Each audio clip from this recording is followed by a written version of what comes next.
बिस्मिल्लाहिर्रहमानिर्रहीम। शुरू अल्लाह पाक के नाम से जो बड़ा मेहरबान और रहम करने वाला है। लेक्चर का आगाज़ इस दुआ से करते हैं, रब्बे ज़िदनी इल्मा, ऐ मेरे परवरदिगार मेरे इल्म में इजाफ़ा कर, आमीन। अस्सलामु अलैकुम dear students, welcome to computer class. Computer class में लास्ट टाइम हमने कॉमनली यूज्ड ऑपरेटिंग सिस्टम के ऊपर बात की थी, जिनमें हमने disk operating system, Windows operating system, Macintosh यानी मैक ऑपरेटिंग सिस्टम और यूनिक्स ऑपरेटिंग सिस्टम के ऊपर डिटेल से बात की थी। उम्मीद है वो लेक्चर आप लोगों को समझ में आया होगा। आज की कंप्यूटर क्लास में हम टाइप्स ऑफ ऑपरेटिंग सिस्टम को डिस्कस करेंगे। आइए अपने लेक्चर की जानिब चलते हैं। टाइप्स ऑफ ऑपरेटिंग सिस्टम में आज हम मल्टीपल किस्म के ऑपरेटिंग सिस्टम के ऊपर डिटेल से बात करेंगे।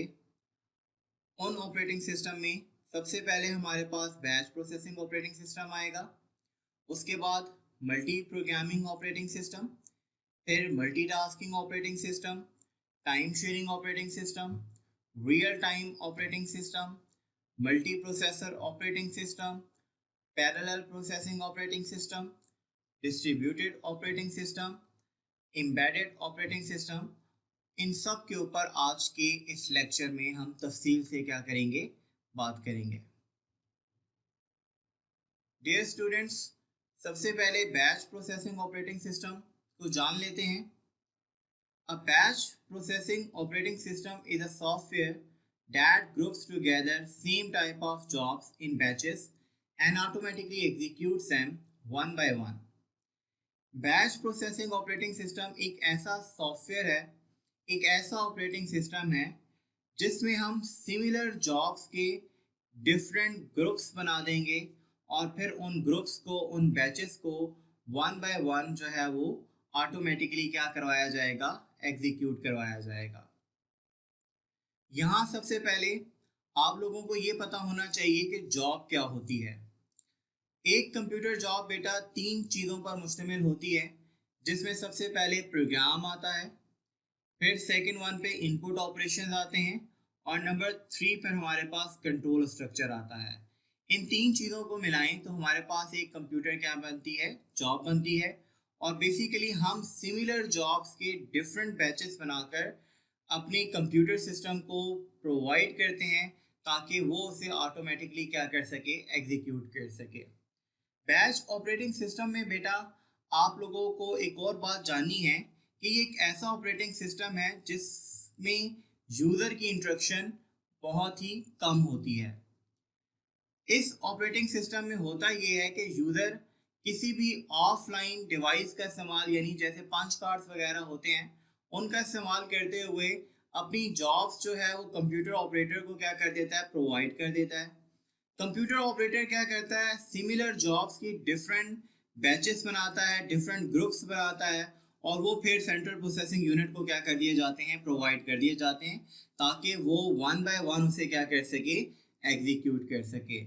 बैच प्रोसेसिंग ऑपरेटिंग सिस्टम से बेटा हमारा जो काम है वो इंतहाई आसान हो जाता है और एक एफिशिएंट वे में हमारी प्रोसेसिंग जो है वो पाया तकमील तक पहुंच जाती है और हमारी जो जॉब्स होती हैं वो वन बाय वन ईजिली और एफिशिएंटली क्या हो जाती हैं, एग्जीक्यूट होकर हमारे लिए रिजल्ट जो है वो प्रोड्यूस कर देती हैं। मिसाल के तौर पर आप एक बैंक की मिसाल ले लेते हो। बैंक्स क्या करते हैं, हर महीने के आखिर में अपने क्लाइंट्स के लिए बैंक स्टेटमेंट को क्या करते हैं, प्रिंट आउट करते हैं। अब वो जो क्लाइंट्स होते हैं वो थाउजेंड्स ऑफ तादाद में क्या होते हैं, मौजूद होते हैं। तो बेसिकली बैच प्रोसेसिंग सिस्टम वहाँ पर हमें बहुत ज़्यादा क्या करता है, हेल्प आउट करता है।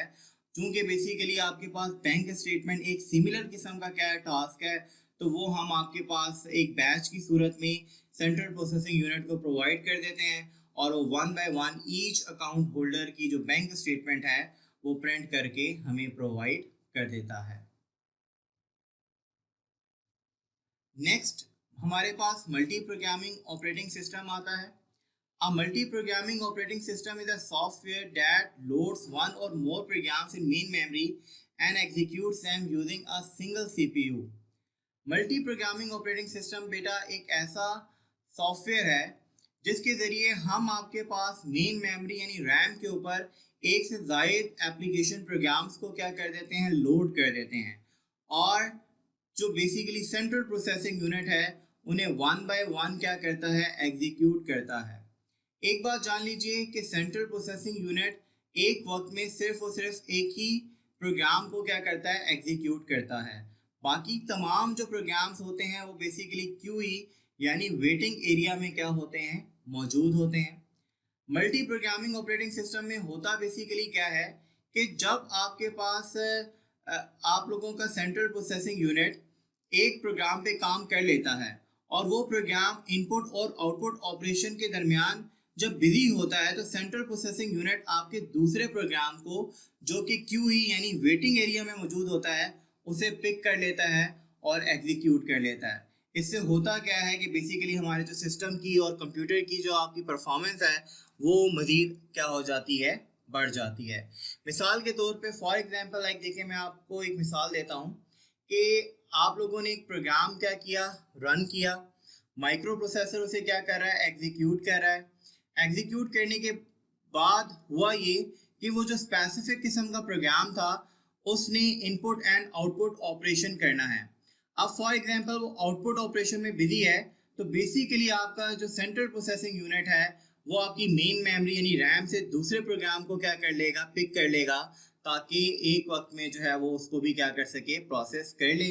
जैसे कि आपको डायग्राम में शो हो रहा होगा कि हमारे पास मल्टीपल किस्म की जॉब्स हैं जो कि एक सीरीज में, एक सीक्वेंस में मौजूद हैं। जॉब वन को प्रोसेस होने के बाद जब वो आपके पास इनपुट आउटपुट ऑपरेशन में बिजी होगी तो आपका जो सीपीयू है वो बेसिकली ऑपरेटिंग सिस्टम के जरिए जॉब टू को पिक करके उसे भी क्या कर देगा, एग्जीक्यूट करके जो हमारे सिस्टम की परफॉर्मेंस है उसे मज़ीद बेहतर बना देगा।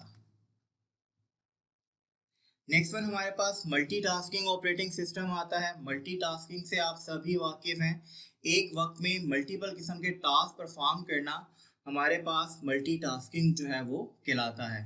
आजकल आप देखते हैं कि दौरे हाजिर के जितने भी बड़े बड़े ऑपरेटिंग सिस्टम हैं, लाइक हमारे पास विंडोज़ हो गया, मैक ऑपरेटिंग सिस्टम हो गया, लाइनक्स ऑपरेटिंग सिस्टम हो गया, सारे मल्टीटास्किंग फीचर्स क्या करते हैं, प्रोवाइड करते हैं।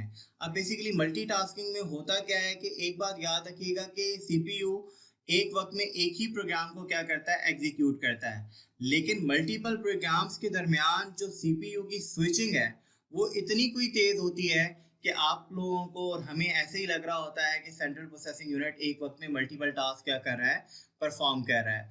जैसे आप लोगों ने एक वक्त में माइक्रोसॉफ्ट वर्ड को अपनी ऑपरेटिंग सिस्टम में ओपन किया हुआ है, फिर साथ में आपने कोई ईमेल सर्विस ओपन की हुई है और साथ में आप वेब ब्राउज़र भी क्या कर रहे हो, यूज़ कर रहे हो, तो एक वक्त में आप ये तीनों काम कर सकते हो। और basically central processing unit one by one in तीनों आपके पास टास्क को प्रॉपरली क्या करेगा, टाइम देगा, और इनके दरमियान जो स्विचिंग है वो इतनी कोई फास्ट होगी कि हमें ऐसे ही लगेगा कि हम एक वक्त में मल्टीपल टास्क क्या कर रहे हैं, परफॉर्म कर रहे हैं। तो ये बेसिकली हमारे पास मल्टीटास्किंग ऑपरेटिंग सिस्टम कहलाएगा। नेक्स्ट वन बेटा हमारे पास टाइम शेयरिंग ऑपरेटिंग सिस्टम आता है। ये भी बेसिकली एक बहुत ही जदीद किस्म की आपके पास टर्मिनोलॉजी है। A time sharing operating system is a software that shares the CPU time between multiple programs that are loaded in main memory. A time sharing operating system gives a very short period of CPU time to each program one by one. This short period of time is called time slice or quantum. Since the CPU is switched between the programs at extremely fast speed, all the users get the impression of having their own CPU. It is used in mini and mainframe computers that support large number of users in big organizations such as airline, bank, university. Time sharing operating system simple सी term में क्या चीज़ है, multiple users आपके पास क्या हैं, मौजूद हैं, और मल्टीपल यूजर्स जो हैं वो अपने अपने टर्मिनल्स में बैठे हुए एक सिंगल सेंट्रल प्रोसेसिंग यूनिट को क्या कर रहे हैं, यूज़ कर रहे हैं। और सेंट्रल प्रोसेसिंग यूनिट क्या कर रहा है, अपने तमाम यूजर्स को इक्वली क्या कर रहा है, टाइम जो है प्रोवाइड कर रहा है ताकि उनके ऑपरेशंस को क्या किया जा सके, सर अंजाम दिया जा सके। ज़्यादातर बेसिकली आप देखते हो कि इन ऑपरेटिंग सिस्टम का इस्तेमाल हम एयरलाइन टिकटिंग बुकिंग के लिए इस्तेमाल करते हैं, बैंक्स में इस्तेमाल करते हैं। बैंक्स की मिसाल देख लें कि बैंक में आपके पास एक बड़ा सा मेन फ्रेम कंप्यूटर क्या है नस्ब है, एक सर्वर आपके पास क्या है मौजूद है, और आपके तमाम मुल्क में डिफरेंट एटीएम ब्रांचेस क्या कर रही हैं, काम कर रही हैं, बैंक ब्रांचेस क्या कर रही हैं, काम कर रही हैं, और वहाँ पर मल्टीपल लोग अपने अपने टर्मिनल में बैठे हुए क्या कर रहे हैं, बेसिकली आपके जो मेन सर्वर कंप्यूटर है उसे क्या कर रहे हैं, एक्सेस कर रहे हैं, और एक्सेस करके अपने डिफरेंट किस्म के मकासद क्या कर रहे हैं, हासिल कर रहे हैं। तो यही बेसिकली आपके पास क्या है, टाइम शेयरिंग ऑपरेटिंग सिस्टम की खासियत है कि टाइम शेयरिंग ऑपरेटिंग सिस्टम जो है अपने हर यूजर को इक्वली क्या करेगा, टाइम स्पैन फास्टली स्पीड से क्या करेगा, प्रोवाइड करेगा, ताकि हर एक बंदे को यही लगे कि बेसिकली वो उसका अपना सेंट्रल प्रोसेसिंग यूनिट है और वो उसके लिए फास्ट सर्विसेज क्या कर रहा है, परफॉर्म कर रहा है। नेक्स्ट बेटा हमारे पास रियल टाइम ऑपरेटिंग सिस्टम आता है। A real-time operating system is a software that runs real-time applications that must process data as soon as it comes and provides immediate response. Real-time operating system execute special applications within a special time with a high reliability. It is commonly used in space research programs, real-time traffic control, and to control industrial process such as oil refining. एक ऐसा operating system जो immediate response आपका क्या करेगा, perform करेगा, जैसे ही उसके पास जो है वो डाटा आएगा वो उसके ऊपर एक्शन क्या कर लेगा, परफॉर्म कर लेगा। उस ऑपरेटिंग सिस्टम को हम आपका रियल टाइम ऑपरेटिंग सिस्टम कहते हैं। मिसाल के तौर पे आप रियल टाइम ट्रैफिक कंट्रोल को देख लें।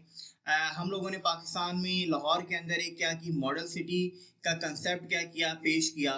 उसमें होता क्या था कि जैसे ही बेसिकली आपके पास आप क्या करते हो, सिग्नल के ऊपर क्या करते हो, स्टॉप होते हो, या आप सिग्नल को क्या करते हो, ब्रेक करते हो, तो बेसिकली आपका ऑटोमेटिकली चलान जो है वो कट जाता है और आपके एड्रेस तक इरसाल कर दिया जाता है। वो कैसे होता है, आप फॉर एग्जांपल लाइक देखो, आप अपनी गाड़ी चला कर आ रहे हो और नेक्स्ट आपका सिग्नल क्या है, बंद है, लेकिन आप सिग्नल को नहीं देखते हो और आप सिग्नल को क्या कर लेते हो, क्रॉस कर लेते हो। तो बेसिकली एक लाइन है, एक टाइम लाइन है, बेसिकली एक लिमिट है। जैसे ही आप उस लिमिट को क्या करते हो, क्रॉस करते हो, और सिग्नल भी क्या है, बेसिकली बंद है, तो वहां पर बेसिकली आपके पास आप कह लें कि सिस्टम क्या है, इंस्टॉल है, जो कि आपके डाटा को क्या कर रहा है, कलेक्ट कर रहा है, और कलेक्ट करने के बाद जो है वो प्रोसेस कर रहा है कि आपने किस टाइम पे, किस जगह पर, किस व्हीकल नंबर के साथ जो है बेसिकली सिग्नल को क्या किया, क्रॉस किया, और रूल्स को क्या किया, वायलेट किया। फिर उसके बाद वो आपका ई चलान क्या कर रहा है, जनरेट कर रहा है, फिर आपके एड्रेस तक, आपकी ईमेल तक जो है वो उसे भेजा जा रहा है। तो ये बेसिकली हमारे पास रियल टाइम ऑपरेटिंग सिस्टम की एक बेहतरीन मिसाल है। नेक्स्ट वन बेटा हमारे पास आता है मल्टी प्रोसेसर ऑपरेटिंग सिस्टम है। A multiprocessor operating system is a software that controls the operation of two or more CPUs within a single computer system. All the CPUs of computers share the same main memory and input and output devices. Multiprocessing operating systems are used to obtain high speed to process large amount of data.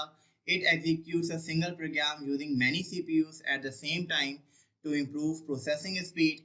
Computers that support multiprocessing have sophisticated architecture which is difficult to design. Simple स्टैट बेटा, आप देखते हो कि आजकल हमारे पास i3 है, i5 है, i7 है, ये डिफरेंट किस्म के हमारे पास जो हैं वो लैपटॉप्स आते हैं। अब इनमें क्या होता है, i3 से मुराद क्या, इसमें 3 प्रोसेसर्स क्या होते हैं, इन्वॉल्व होते हैं। अब बेसिकली एक ही टास्क को परफॉर्म करने के लिए जब 3 माइक्रो प्रोसेसर, 3 ब्रेन्स क्या होंगे, इकट्ठे आपके पास क्या करेंगे, काम करेंगे, तो वो जो आपका काम है वो इंतहाई आसानी से और फास्टली से जो है वो सर अंजाम पा जाएगा। जिस तरह बेसिकली आप डायग्राम में भी देख रहे हैं कि आपके पास ये सारे जो बेसिकली सीपीयूज हैं वो एक ही मेन मेमोरी यानी एक ही रैम को, और आपके पास इनपुट एंड आउटपुट ऑपरेशंस को, डिवाइसेस को यूज़ कर रहे हैं, और इनका इस्तेमाल करते हुए सारे एक ही प्रोग्राम के ऊपर, एक ही टास्क के ऊपर क्या कर रहे हैं, एक्शन परफॉर्म कर रहे हैं, और उसे सॉल्व करने में आपकी मदद क्या कर रहे हैं, प्रोवाइड कर रहे हैं, आपको मदद प्रोवाइड कर रहे हैं। तो यही बेसिकली हमारे पास मल्टी प्रोसेसर ऑपरेटिंग सिस्टम कहलाता है। नेक्स्ट बेटा पैरेलल प्रोसेसिंग ऑपरेटिंग सिस्टम है। पैरेलल प्रोसेसिंग ऑपरेटिंग भी हमारे पास मल्टी प्रोसेसर ऑपरेटिंग सिस्टम ही की तरह का एक ऑपरेटिंग सिस्टम है, जिसमें हम आपके पास क्या करते हैं, एक ही वक्त में आपके पास एक बड़े टास्क को, एक बड़े काम को छोटे छोटे टास्क में क्या कर देते हैं, डिवाइड कर देते हैं, और फिर उन छोटे छोटे बेसिकली टास्क को मल्टीपल प्रोसेसर्स को इक्वली क्या कर दिया जाता है, डिवाइड कर दिया जाता है, ताकि वो कम वक्त के ऊपर हमारे लिए बेहतरीन काम जो है वो सर अंजाम दे सकें। जिस तरह मिसाल के तौर पे लाइक देखें, आपको डायग्राम पे शो हो रहा होगा, अगर आप डायग्राम पे फोकस करें, मिसाल के तौर पे एक प्रोग्राम है, उसका प्रोसेसिंग टाइम हमारे पास 5 मिनट है। अगर उसे एक प्रोसेसर क्या कर रहा है, प्रोसेस करेगा तो उसे 5 मिनट लगेंगे, लेकिन उसी प्रोग्राम को हमने क्या किया, 5 छोटे छोटे हिस्सों में क्या कर दिया, डिवाइड कर दिया, P1 P2 P3 P4 और P5, और हर बेसिकली पार्ट को हमने एक डिफरेंट प्रोसेसर को क्या कर दिया, प्रोवाइड कर दिया। तो बेसिकली जो काम करने में हमें आपके पास एक सिंगल प्रोसेसर और एक सिंगल टास्क को परफॉर्म करने के लिए 5 मिनट लग रहे थे, वही बेसिकली आपके पास मल्टी प्रोसेसर की मदद से और बेसिकली आपके पास पैरेलल प्रोसेसिंग की वजह से 1 मिनट में सर अंजाम दिया जा रहा है। तो बेसिकली पैरेलल प्रोसेसिंग ऑपरेटिंग का इस्तेमाल हम सुपर कंप्यूटर्स में करते हैं, जहाँ पर हमारे पास थाउजेंड ऑफ प्रोसेसर्स क्या होते हैं, मौजूद होते हैं, और वहाँ पर हमने अपने टास्क को इंतहाई फास्टली और एक्यूरेटली क्या करना होता है, एग्जीक्यूट करवाना होता है। नेक्स्ट बेटा हमारे पास डिस्ट्रीब्यूटेड ऑपरेटिंग सिस्टम है। A distributed operating system is a software that manages the operation of a distributed system. A distributed system allows execution of application software on different computers in a network. In a distributed system, user programs may run on any computer in the network and access data or any other computer. The users of distributed system do not know on which computer their programs are running. Distributed operating system automatically balances the load on different computers in the network and provides fast execution of application software. अब basically अगर आप diagram के ऊपर देखें तो हम लोगों ने बेसिकली क्या किया, डिस्ट्रीब्यूटेड ऑपरेटिंग सिस्टम को डिफरेंट आपके पास जो है वो आप कह लें एक नेटवर्क के अंदर रहते हुए अपनी एप्लीकेशन प्रोग्राम्स को डिफरेंट कंप्यूटर्स में क्या कर दिया, डिस्ट्रीब्यूट कर दिया। अब बेसिकली हमारा यूज़र ये नहीं जानता कि उसका जो प्रोग्राम है, जो उसकी सेट ऑफ इंस्ट्रक्शन है, वो किस आपके पास कंप्यूटर के ऊपर क्या हो रही हैं, एग्जीक्यूट हो रही हैं। अब होता यह है कि आपके पास डिफरेंट टास्क को डिफरेंट कंप्यूटर्स के ऊपर क्या कर दिया गया है, इक्वली क्या कर दिया गया है, डिस्ट्रीब्यूट कर दिया गया है। तो बेसिकली हमारे पास जो है वो हमारे प्रोग्राम्स हो गए, हमारी जो सेट ऑफ इंस्ट्रक्शन है वो इक्वली आपके पास क्या हो रही हैं, आप लोगों की एग्जीक्यूट हो रही हैं, और बेसिकली उससे हमें फास्ट एग्जीक्यूशन जो है वो मिल रही है। तो बेसिकली डिस्ट्रीब्यूटेड ऑपरेटिंग सिस्टम भी एक आपका बहुत अहम ऑपरेटिंग सिस्टम है, जिसमें हम नेटवर्क्स का इस्तेमाल करके क्या कर सकते हैं, अपने ऑपरेटिंग सिस्टम को, अपने सिस्टम को डिस्ट्रीब्यूट कर सकते हैं, अपने ऑपरेशंस को डिस्ट्रीब्यूट कर सकते हैं, अपने जो काम का जो बोझ है वो डिफरेंट आपके पास सिस्टम के ऊपर क्या कर सकते हैं, इक्वली डिवाइड कर सकते हैं, ताकि हमारा जो ऑपरेशन हैं वो स्मूथली फास्टली जो है वो क्या किए जा सकें, एग्जीक्यूट करवाए जा सकें। लास्टली बेटा हमारे पास आते हैं एम्बेडेड ऑपरेटिंग सिस्टम आते हैं। An embedded operating system is a built in operating system which is embedded in the hardware of the device. It controls the operation of devices such as microwave oven, TV camera, washing machine, games. It runs automatically when the device is turned on and perform specific task. आजकल आप देख रहे हैं कि आप different किस्म की जदीद इलेक्ट्रॉनिक डिवाइसेस अपने घरों में क्या कर रहे हैं, इस्तेमाल कर रहे हैं, और उन तमाम डिवाइसेस के अंदर एम्बेडेड तौर पर एक ऑपरेटिंग सिस्टम क्या होता है, इंस्टॉल होता है, मौजूद होता है। जैसे वो डिवाइस आप क्या करते हैं, ऑन करते हैं, तो वो बेसिकली काम करना शुरू हो जाता है और आपके लिए डिफरेंट किस्म के फंक्शंस क्या करता है, परफॉर्म करता है। जैसे कि स्मार्ट आपके पास जो है वो आपका टीवी है, आपकी डिजिटल क्या है, वॉशिंग मशीन है, आप लोगों का फ्रिज हो गया। तो ये बेसिकली डिफरेंट किस्म के आपके पास डिवाइसेस हैं जिनके अंदर एम्बेडेड ऑपरेटिंग सिस्टम्स को इंस्टॉल किया गया है ताकि वो आपके लिए फंक्शंस प्रोवाइड कर सकें। बेटा ये हमारे पास तमाम आज के ऑपरेटिंग सिस्टम थे, उनकी टाइप्स थी, उम्मीद है आपको तमाम टाइप्स जो हैं वो समझ में आई होंगी। लास्टली, जैसे कि आपको पता ही है कि हर टॉपिक, हर लेक्चर के आखिर में कुछ एक्टिविटीज़ आपको परफॉर्म करने के लिए दी जाती हैं। तो आज की सबसे पहली एक्टिविटी जो आप परफॉर्म करेंगे वो डिफ्रेंशिएट बिटवीन मल्टी प्रोग्रामिंग है और टाइम शेयरिंग ऑपरेटिंग सिस्टम है। आपने इन दोनों के दरमियान डिफरेंस लिखना है। एटलीस्ट 5 पॉइंट जो हैं वो आपके होने चाहिए। इसके अलावा बेसिकली बेटा आप differentiate between single user and multi user operating system के बारे में करेंगे। सिंगल यूज़र और मल्टी यूज़र ऑपरेटिंग सिस्टम इस लेक्चर में डिफाइन नहीं किए गए, लेकिन आप लोगों ने ये काम खुद से क्या करना है, परफॉर्म करना है। सिंगल यूज़र ऑपरेटिंग सिस्टम क्या होगा? एक ऐसा ऑपरेटिंग सिस्टम जो कि सिर्फ और सिर्फ एक वक्त में एक ही शख्स क्या कर सकता है, इस्तेमाल कर सकता है। लाइक हम लोगों ने कल लास्ट लेक्चर में जब डिस्कस किया था कि डिस्क ऑपरेटिंग सिस्टम हमारे पास क्या है, ओनली आपका जो है वो सिंगल यूज़र ऑपरेटिंग सिस्टम है। जबकि मल्टी यूज़र ऑपरेटिंग सिस्टम ऐसे आपके ऑपरेटिंग सिस्टम होते हैं जिन्हें एक वक्त में एक से ज़्यादा लोग भी क्या कर सकते हैं, इस्तेमाल कर सकते हैं। लाइक विंडोज़ जो है वो मल्टी यूज़र आपके पास क्या है, ऑपरेटिंग सिस्टम है। तो बेसिकली आपने सिंगल यूज़र ऑपरेटिंग सिस्टम और मल्टी यूज़र ऑपरेटिंग सिस्टम के दरमियान भी डिफरेंस को राइट करना है। मिनिमम आपके पास जो है वो 5 पॉइंट्स हो सकते हैं, मैक्सिमम आप जितने चाहें वो लिख सकते हैं। आप लोग अपनी असाइनमेंट फाइल्स, अपनी एक्टिविटी फाइल्स ईमेल के ज़रिए भी सबमिट करवा सकते हैं। ईमेल आईडी आपकी स्क्रीन के सामने शो हो रही है, sir.samatalib@scholars.edu.pk। इसके अलावा गूगल क्लासरूम के ऊपर भी आपकी असाइनमेंट को पोस्ट कर दिया जाएगा। आप उसे क्या कर सकते हैं, बेसिकली देखकर जो है वो उधर अपनी असाइनमेंट सबमिट करवा सकते हैं। इसके अलावा जूम ऑनलाइन सेशन में आपसे इस असाइनमेंट के हवाले से भी और टॉपिक के हवाले से भी डिस्कशन इंशाल्लाह होगी। यहाँ पे बेटा हमारा आज के लेक्चर का इख्तिताम होता है। उम्मीद है आपको डिफरेंट ऑपरेटिंग सिस्टम्स के बारे में मुफीद मालूमात मिली होंगी और आपको समझ में आया होगा कि डिफरेंट ऑपरेटिंग सिस्टम कौन कौन से हैं और बेसिकली क्या फंक्शन जो हैं वो परफॉर्म करते हैं।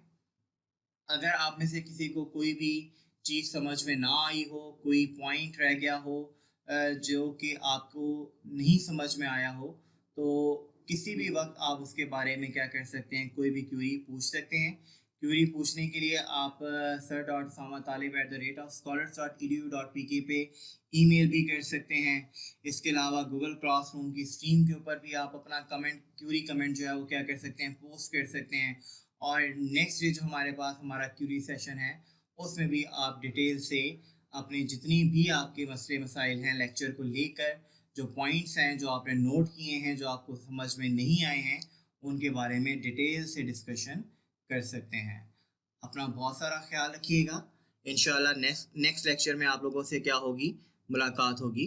अल्लाह हाफ़िज़।